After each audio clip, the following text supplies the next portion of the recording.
Salut les amis, j'espère que tout le monde va bien. Nous ça va, ici, tout est ok. Il fait un peu gris, mais il fait chaud. Il fait 27. Bon, enfin il paraît qu'en France vous avez encore plus chaud. Mais moi ça me fait rire parce que quand on a 40, 43, 45 ici, tous les étés, ce qui va arriver au mois de juillet certainement, bah les gens ils savent faire quoi. Je veux dire, les gens n'ont pas la clim, soit ils ferment tout, soit ils ouvrent une fenêtre à chaque bout pour faire un courant d'air.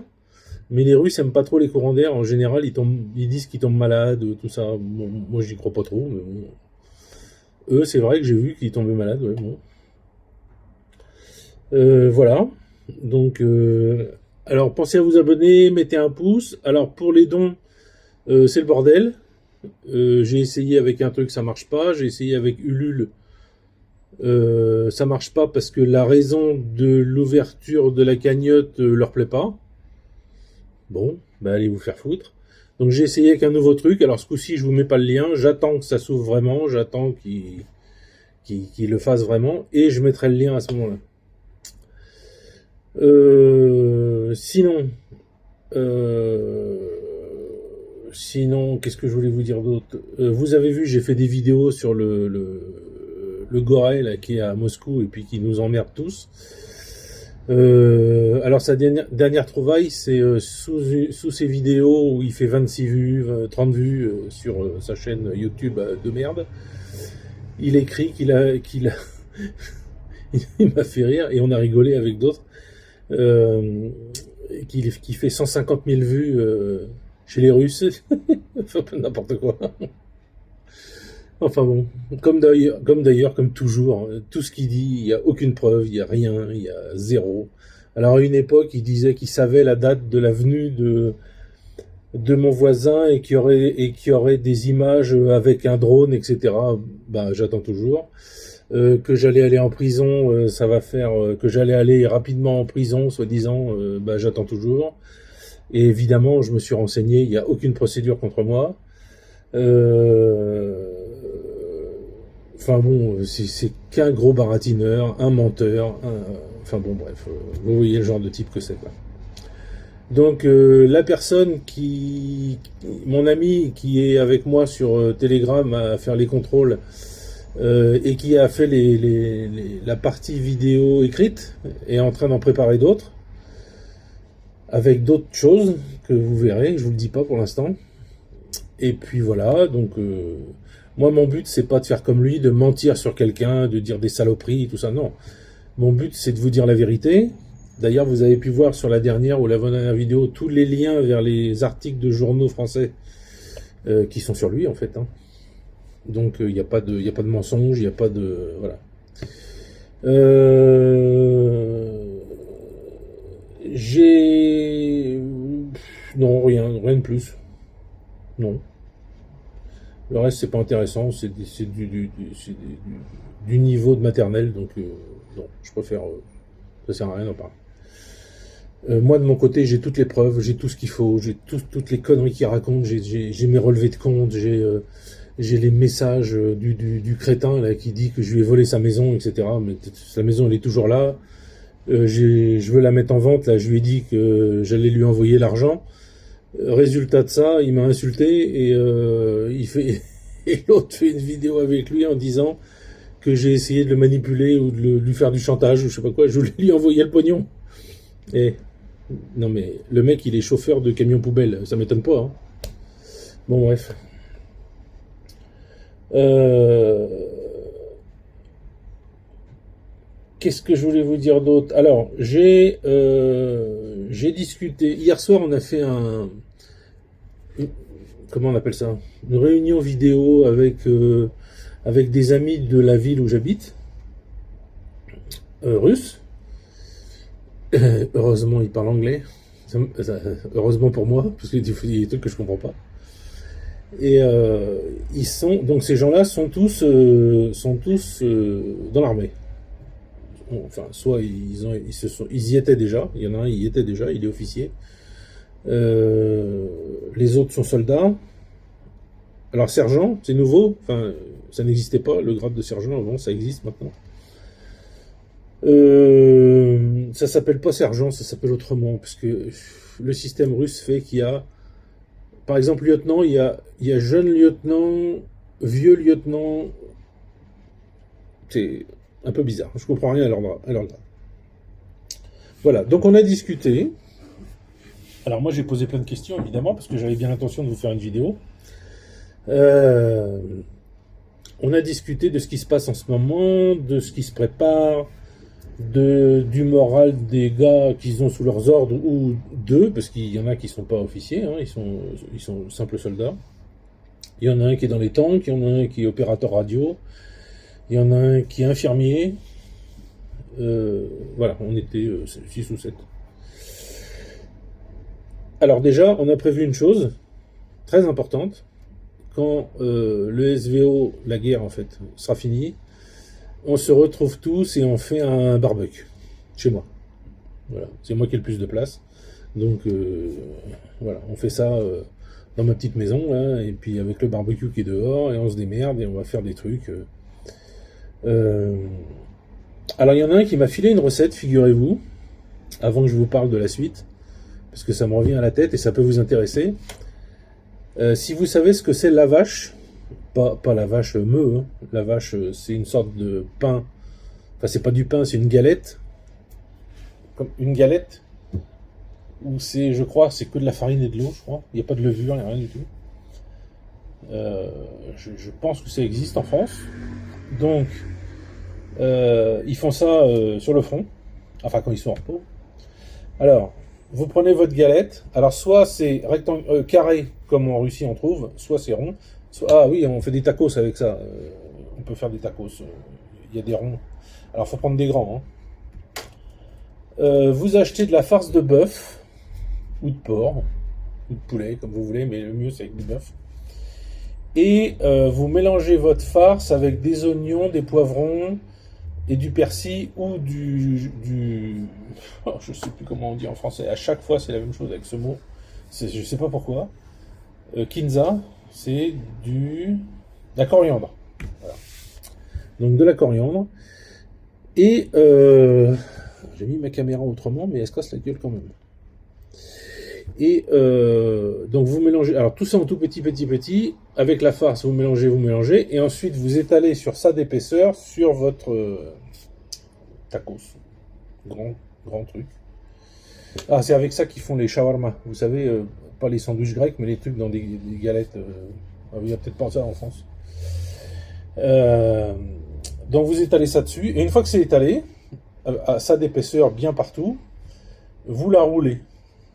On la roule. On roule le truc dont ça donne une roulette de farce. Enfin bon, bref. Ensuite, on coupe des tronçons. Et les tronçons, on les enfile sur champour. Alors, champour en français, c'est sur les pics à brochettes. Voilà.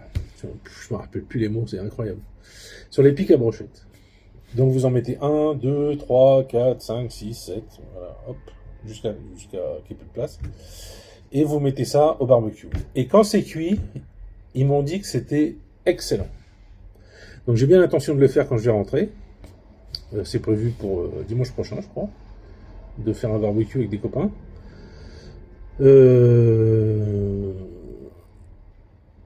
Et je vous conseille de le faire. Je vais aussi essayer, parce que ça n'existe pas en Russie, mais je vais aller voir mon copain là qui fait la viande. Et je vais lui demander s'il peut me trouver, ou s'il peut me faire, ou s'il peut, je sais pas, une côte de bœuf. Je rêve de côte de bœuf depuis que je suis en Russie. Ils font pas ça. Ils utilisent le bœuf pour en faire de la. Tous les morceaux qu'on a en France, l'onglet, le machin, l'araignée, tous ces trucs-là, ça n'existe pas. C'est une hache et ils coupent la bête en morceaux, ils tirent la viande des os, ils en font de la farce, ou ils vendent ça en morceaux. Voilà. Ils n'ont aucune culture de la boucherie en fait. C'est une hache et terminé. Les couteaux à désosser, les machins, j'en ai jamais vu. Il y en a peut-être quelque part, mais moi j'en ai pas vu. Je crois que mon copain boucher là, je crois qu'il le fait ça. Je crois qu'il a des couteaux comme ça. Voilà. Donc voilà. Donc là, on a discuté. Alors, le moral est bon, le moral change pas, ils sont tous toujours aussi patriotes. J'ai dit oui, mais vous, d'accord, vous me dites ça là, mais les autres, vos gars qui sont avec vous, ils me disent pareil. Tout le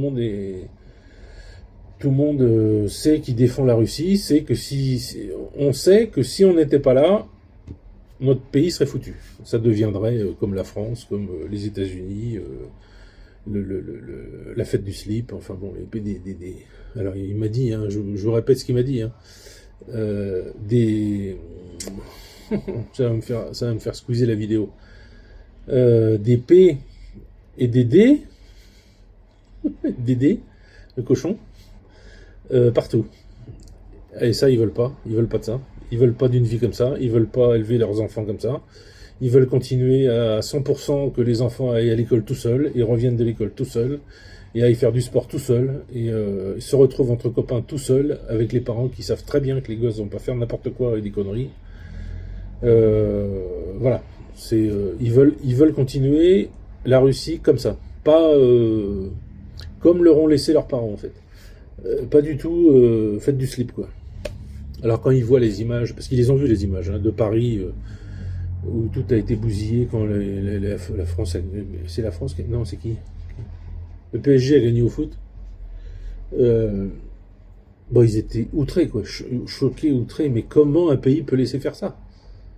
Je veux dire, première chose qu'on m'a dit, c'est qu'il y en a un qui m'a dit, mais vos hommes politiques en France, alors j'ai dit, arrête de dire vos hommes, parce que c'est pas les miens, c'est des lâches. Des gros lâches, mais énormes. Ils n'ont pas les couilles de rien.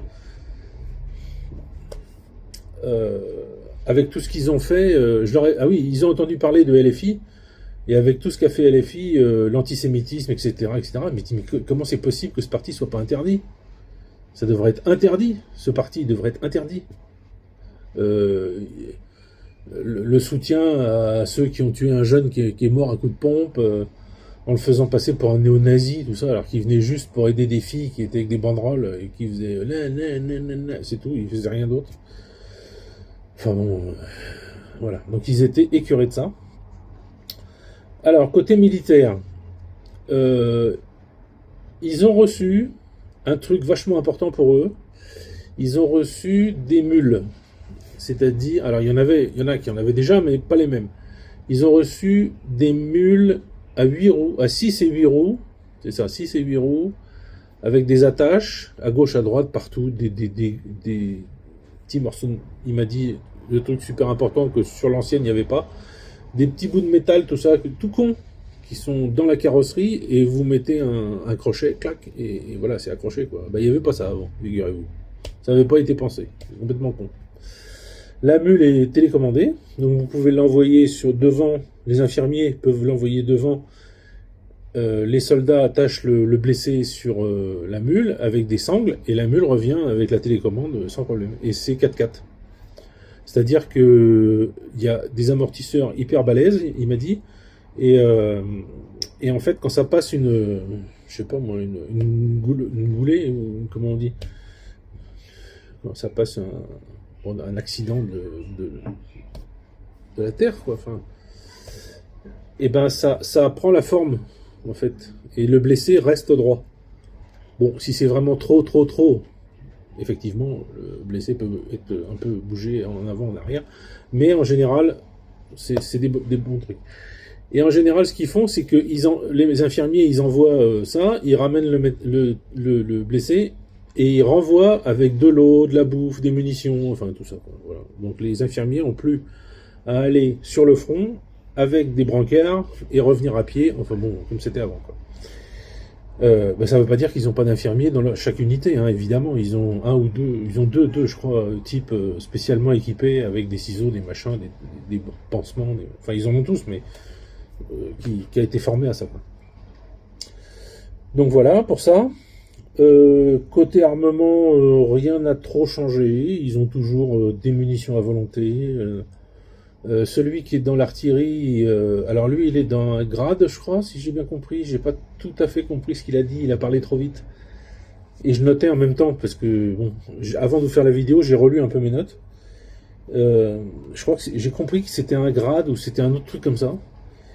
et qui balancent plein de roquettes, et en fait, ils ont des munitions à volonté tout le temps. Voilà. Donc, ils font exactement le même principe que le César français, mais toute l'armée fait ça. C'est-à-dire, ils se mettent à un endroit, ils tirent, ils remballent, ils remontent les cales et ils se barrent ailleurs. Voilà, ils font ça. Ouais. En fait, on vous a présenté le César comme un truc extraordinaire, mais les autres font la même chose, quoi. Il y a la même chose. Où est-ce que j'ai vu qu'il y avait la même chose aussi je crois que c'est les Suisses. Les Suisses qui ont équipé leur transporteur de troupes. Alors, ils transportent plus de troupes, évidemment, mais à l'intérieur, il est fermé, le bazar, comme un gros camion, là. Enfin, comme l'équivalent de ce qui remplace le VAB en France, on va dire, un truc comme ça. Il est fermé, il se met à un endroit, il s'ouvre, il y a un mortier de 120 qui sort, et qui charge automatiquement, qui met dedans, boum, qui tire, qui charge automatiquement, boum, qui tire. Il n'y a pas de bonhomme avec lui, il y a juste le chauffeur et le copilote. Et une fois qu'il a tiré les coups qu'on lui a demandé de tirer, il remballe, même pas, il démarre, il se barre, et en se barrant, ça redescend, ça se ferme, et c'est bon, c'est parti. Bon, tout le monde fait à peu près ça maintenant. Mais de toute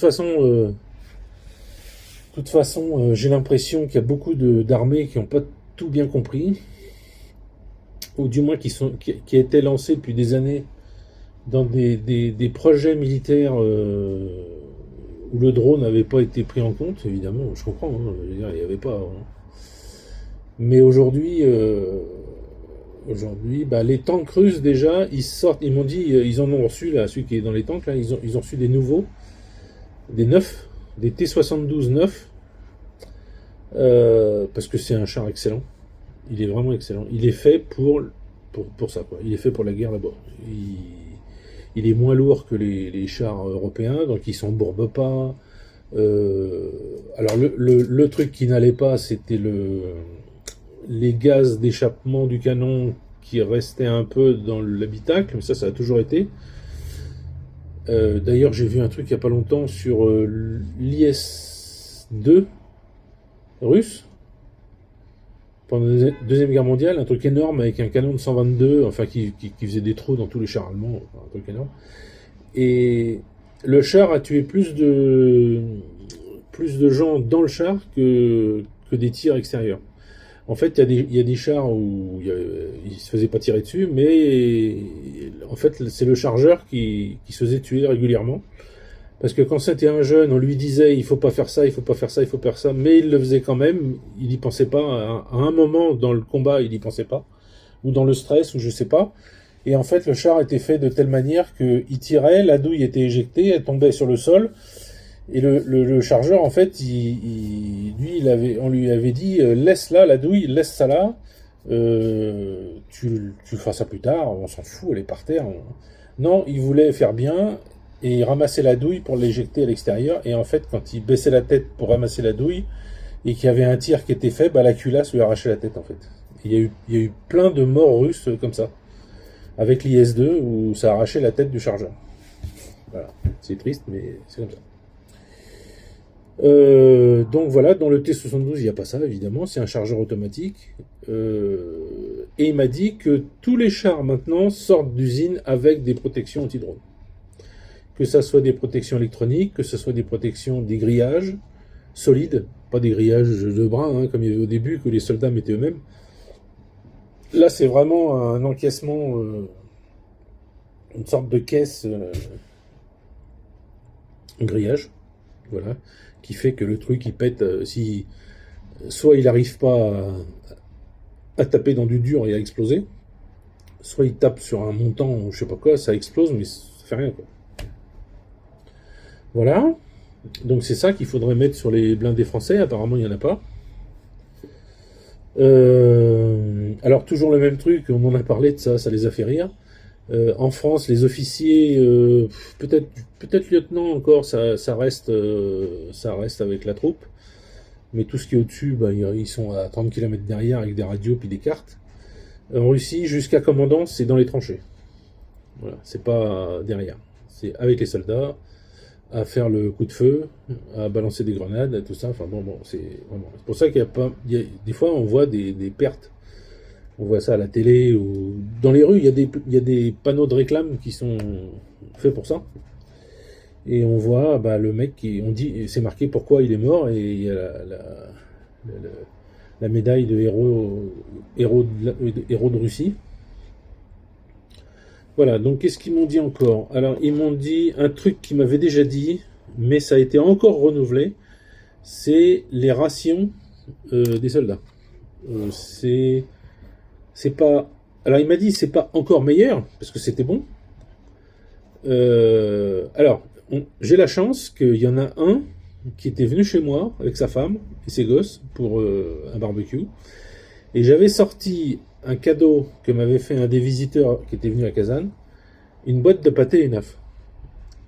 Et en fait, il s'est rappelé de ce goût, et il m'a dit c'est exactement ce qu'on a dans nos boîtes de rations aujourd'hui. C'est le même goût. Alors évidemment, je lui ai demandé de me ramener une, mais bon, il reviendra. Parce que j'aimerais bien voir ça, quoi, puis vous le montrer. Donc voilà, boîte de pâté Enaf. Bon, côté bouffe, hein, c'est plus qualitatif, il y a plus de viande, il y a tout ça, mais c'est toujours un peu la bouffe russe, quoi.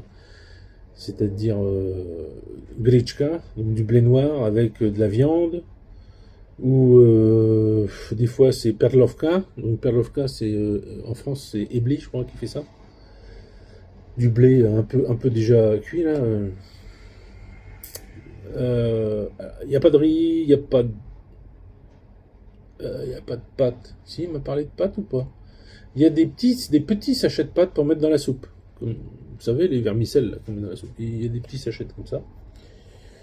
Il y a beaucoup de sucre pour mettre dans le café, parce que j'en connais. Dans mon neveu qui était sur le front, il mettait, je sais pas, dans le thé, il mettait 4 cuillères à café de sucre. Mais j'ai incroyable, quoi.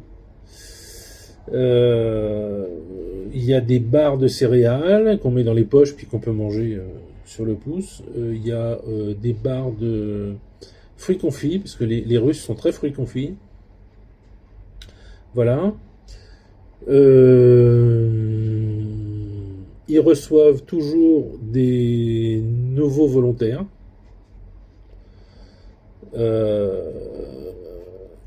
Alors moi je connais un Français qui est là-bas, s'il se reconnaît. Salut. D'ailleurs il m'a écrit il n'y a pas longtemps, mais il m'a écrit rien à voir avec le sujet, il m'a écrit un autre truc, j'ai pas compris. C'est un truc vachement long. J'ai pas lu parce que c'était trop long. Et puis moi ce que je veux savoir c'est comment il va. Alors je vous dis pas qui c'est, tout ça, mais c'est un des Français qui est venu en visite à Kazan.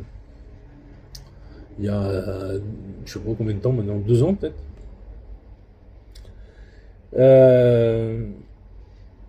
Voilà, sinon quoi d'autre? Qu'est-ce qu'ils m'ont raconté encore? On a parlé de...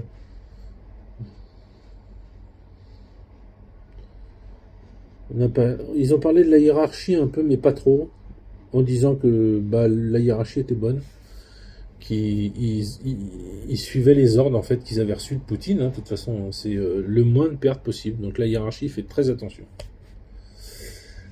Il n'y a pas de grande charge à plein où il y a 95% qui meurent, mais du moment qu'on a l'objectif, c'est bon. Quand j'étais dans l'armée, on avait ça avec les régiments d'infanterie de marine. Leur principe, c'était ça. Il y a une colline avec une mitrailleuse, ils chargent à 30, et si on a 29 qui meurent et 1 qui y arrive, la mission est réussie. Bon. Eh ben non, je suis pas d'accord. Bon non, ils font pas ça, ils font plus ça, ça n'existe plus en Russie, ça. Donc le moral est bon.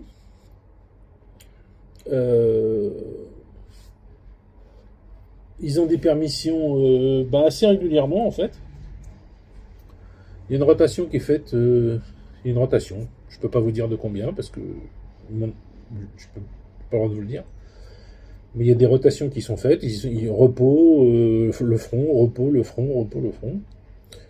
Alors évidemment, quand ils retournent au front, ils ont la petite boule au ventre. C'est normal. C'est normal. Ils savent pas ce qui va leur arriver. Peut-être qu'ils vont mourir, peut-être qu'ils vont être blessés. Ils savent pas. Donc il y a toujours ça. Ça existe depuis le début des temps, pardon.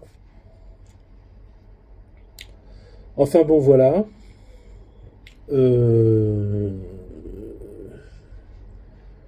non, que je suis en train d'essayer, parce que j'ai pas tout noté, il y a des choses, j'ai pas eu le temps, puis j'ai essayé de traduire en même temps, c'était compliqué. Euh,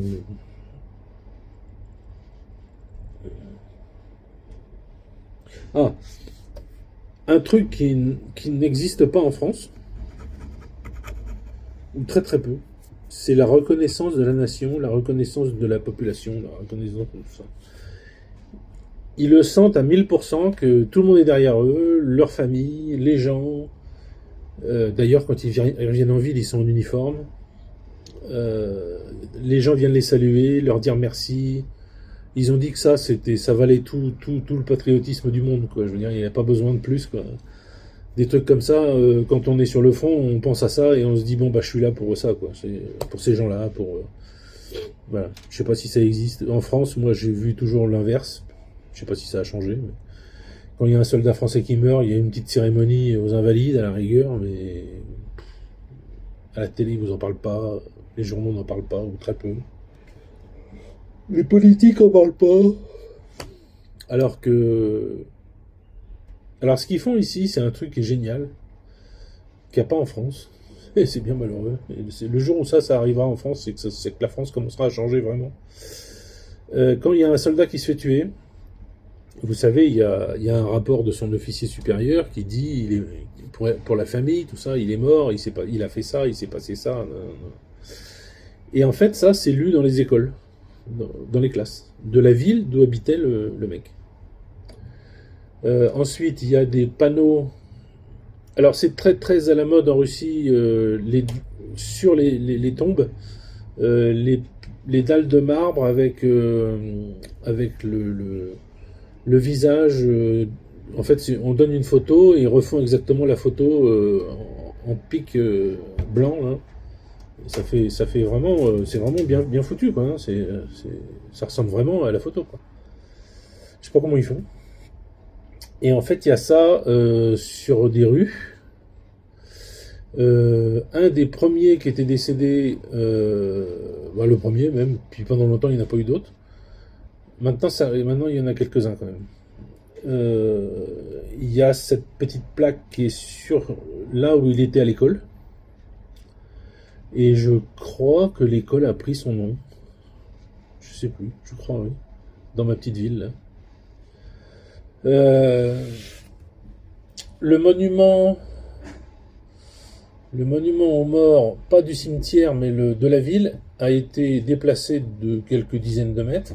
Et ils ont refait un truc neuf, avec tous les noms des hommes qui sont morts pendant la Deuxième Guerre mondiale. Et après aussi, je crois qu'il y a l'Afghanistan, et puis, il y a les noms de tous ceux qui sont morts pour le pays, quoi. Voilà. Et je pense que ça sera fait aussi après, quand la guerre sera finie, pour ceux qui sont morts là, quoi, parce qu'il y en a. Hein. Avant de partir, là, avant de venir bosser là où je suis, là, il y avait je suis allé au cimetière, et c'était le 9 mai, en fait.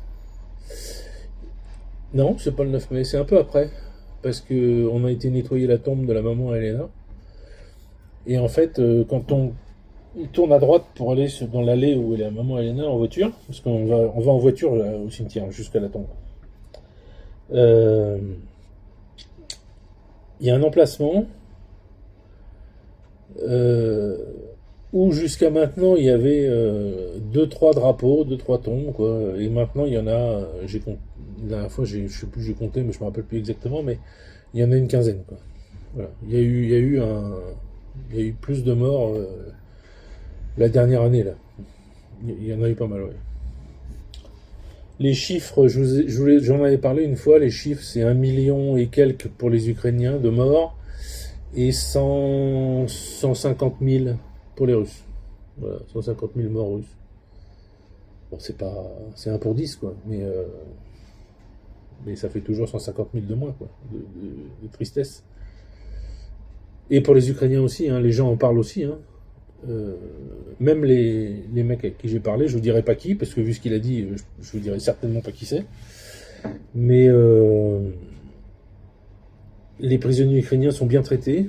En général, c'est des pauvres types, des mecs qui bossaient dans des usines, sur des machines, tout ça, qu'on a envoyé à la guerre. Enfin,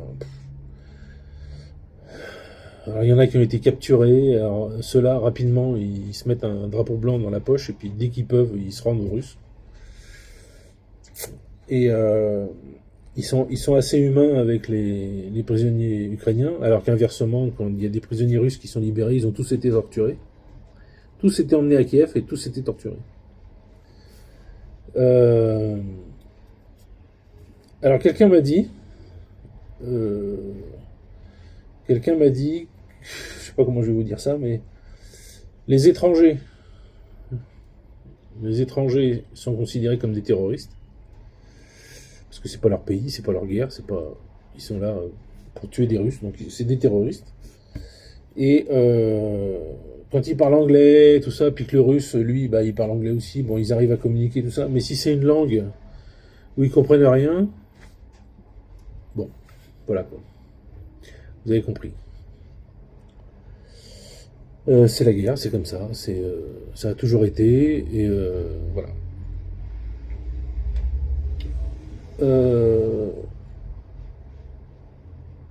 Bon, en général, ils les font prisonniers quand même. Hein.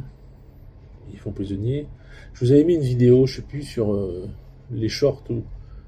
Non, je vous avais mis une vidéo d'un prisonnier colombien. Le mec, il lui dit en anglais, il dit t'es d'où? Il dit je suis de Colombie, et l'autre il lui dit bienvenue en Russie. Et puis il l'attrape et allez, en prison. Bon, vous voyez, il les tue pas. Enfin bref, bon voilà.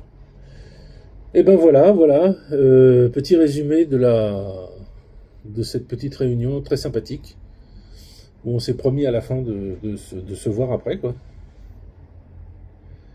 Alors il y en a un qui est décédé du groupe que je connais, hein, donc en fait l'idée a été lancée justement pour ça, pour se retrouver puis trinquer à la mémoire de celui qui est parti. Bon, on verra ça quand ça se fera. Voilà, j'espère bientôt. J'espère que ça va s'arrêter bientôt tout ça. Les gens sont patriotes, les gens sont derrière Poutine, les gens, mais vraiment tous, hein. Mais ils aimeraient bien que ça s'arrête. Ils aimeraient bien que leur fils rentre à la maison, ils aimeraient bien qu'il n'y ait plus la guerre. Les Russes sont vachement pacifistes, hein, contrairement à ce qu'on vous raconte, les conneries qu'on vous raconte en Europe. De toute façon, s'ils veulent que vous fassiez la guerre aux Russes, il faut bien faire passer l'ennemi pour un méchant. C'est obligatoire. Mais la réalité, c'est que l'ennemi, il n'est pas méchant. Voilà, les Russes, c'est pas du tout ce qu'on vous dit. Bon, voilà. Bon, allez, je vous laisse. A plus, les copains.